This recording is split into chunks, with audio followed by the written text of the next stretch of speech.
Hi, Thierry Roche here, host of Talk Radio's Inside Real Estate with your homebuyer insider secret number 3. 3 strategies we have to get the best deals on foreclosed homes. First, short sales. Well, talking about foreclosure can fill up an entire book by itself, actually. However, there are 3 types of foreclosures that you should be aware of when buying these kinds of homes. Short sale, as I said, that occurs when the property seller is still residing in the home and they can't afford to make their monthly mortgage payments. However, since the market's down, they will only be able to sell it for less than their total outstanding mortgage amount. In real estate, this is called being upside down on your house. For a set period of time, the lender will actually let the homeowner try to sell their home while they're unable to make mortgage payments. Then, on the day of final escrow closes, the lender will accept the loss on the difference between the lower sales price and what's left on the higher remaining mortgage balance. As a short example, a homeowner's lender could take a short sale payoff of only $310,000 on a loan balance that's $350,000. The biggest issue homeowners face here is making the lender agree to that much of a loss and agree to the whole deal. Now, this drawn-out subject matter requires some very shrewd dealing in itself.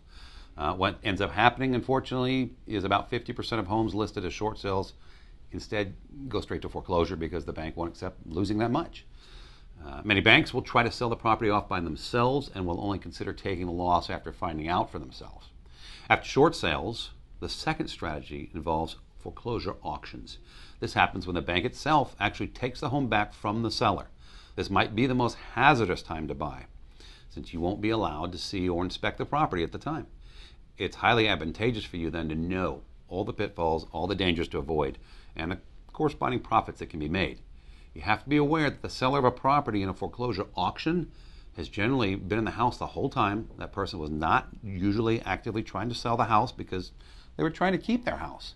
So just showing up at an auction to buy a contested property like that places you in a situation where there are a lot of unknowns involved, such as the condition of that foreclosure, junior liens, and other problems with the property.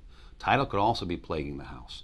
Other issues you have to be aware to include are problems with the land, the zoning, building compliance, interior troubles.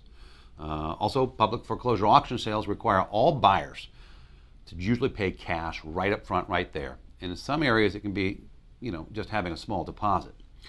To properly profit from foreclosure auctions, you need to be equipped with enough knowledge of what to do. Otherwise, it's best just to avoid them altogether. Though there can be numerous chances to make nice profits from seemingly good opportunities here, they can vanish entirely if you're not prepared for every single issue. Most people attending foreclosure auctions are professionals who make a living from it, so competition will be stiff.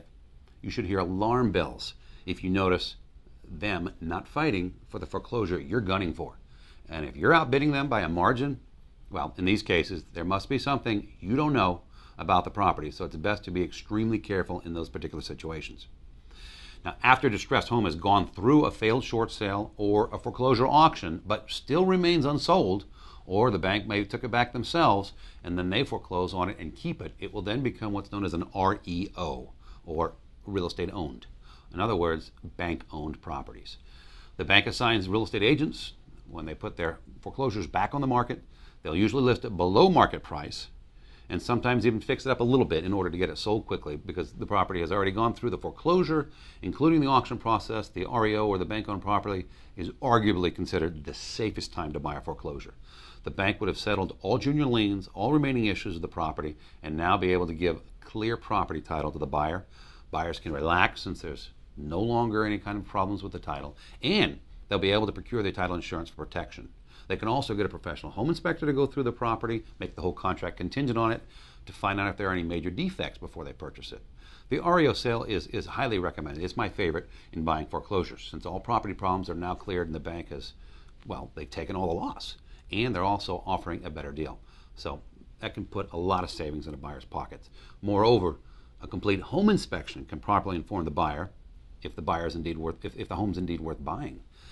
You can find out more about how we're currently using these types of insider strategies, learn from my real estate radio show to save, tens of thousands of dollars on home purchases and financing every day right here in Northern Virginia. Just check out my free live online webinar at www.homebuyerinsidesecrets.com. That's homebuyerinsidesecrets.com. You can also get all these insider techniques applied to your personal home purchase with our free Insider's Access Homebuyer Savings Program and get a minimum guaranteed savings of $25,000 or more. And the best part is we actually guarantee you save $25,000 or more with my exclusive strategies. Plus, the service is no cost to you. Go to homebuyerinsidersecrets.com, check it out, and find out why even other realtors and mortgage lenders actually use me as their buyer broker on their own personal home buying transactions instead of relying on themselves.